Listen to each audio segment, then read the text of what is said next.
Habang naglalaro kami nun ng Roblox, may narinig akong sumisigaw nun sa background niya. May narinig din ako hampas nun at bigla siyang umiyak. Nag-alala ako nun sa kanya pero kahit anong tawag ko sa call niya hindi na siya sumasagot. Nakalipas yung buong araw nun nang hindi niya ako nireplyan. Pero kinabukasan nung tinanong ko siya about doon, sabi niya yung stepdad niya daw yun. Lagi daw siya nang binubugbog kapag may nagagawa siyang mali. Bakit ka naman niya pinapalo? Ano ba kasalanan mo kahapon? Narinig niya kasi nakausap kita. Tas bigla niya ako hinampas. Bakit? Ano naman mali doon? Sabi niya sa akin, bata pa daw ako at wag daw akong magjojowa muna. Narinig niyang parang ang sweet ng usapan natin kaya bigla ako hinampas. Bata? Bakit? Ilang taon ka na ba? 17, mag-18 naman na ako next year. 2 years yung agwat namin. 17 pa lang kasi siya, tas ako 19 na. Pero wala naman mali dun kung 2 taon lang naman, di ba?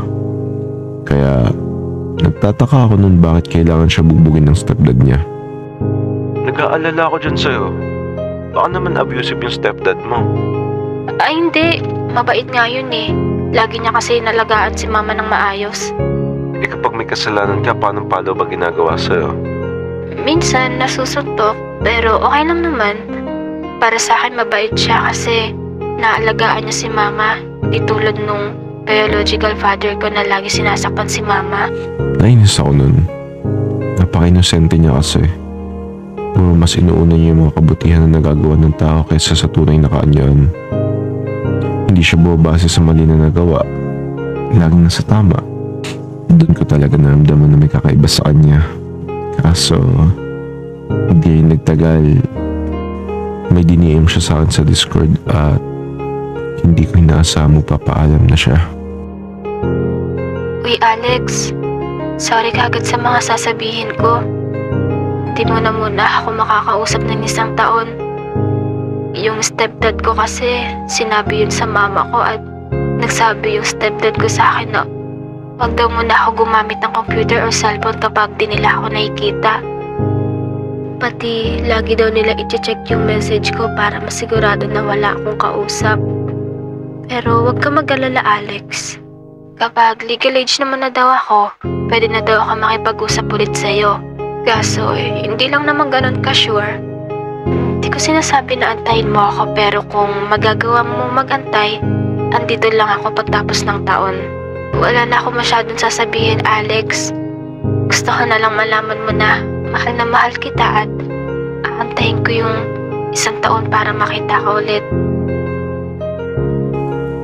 Napakabiglaan ng mga sinabi niya sa akin. Pero totoo lang, hindi ko kaya. Alam ko may naramdaman ako para sa kanya kakaiba. Pero magiging totoo lang din ako sa sarili ko. Kung 1 taon siyang wala sa akin, hindi ko kaya. Alam kong babalik yung dating ako lalo na't halos 1 buwan pa lang kami magkakilala. Gusto ko nang gawin pero alam ko sa sarili ko na mahina ako. Kaya dun ko rin na-realize hindi niya lang ako basta binago. Ginamot niya yung mga sugat ko sa nakaraan na akala ko hindi nagagaling. Pinaramdam niya sa akin na kailangan ko mag-improve sa sarili ko para makasama ko siya. Siya din yung kaunang-unahang nagparamdam sa akin ng kapayapaan at pagiging komportable sa kanya. Pero dahil sa mga nangyari, dito ko din na-realize na hindi ko siya deserve. Na deserve niya yung mas better kaysa sa akin.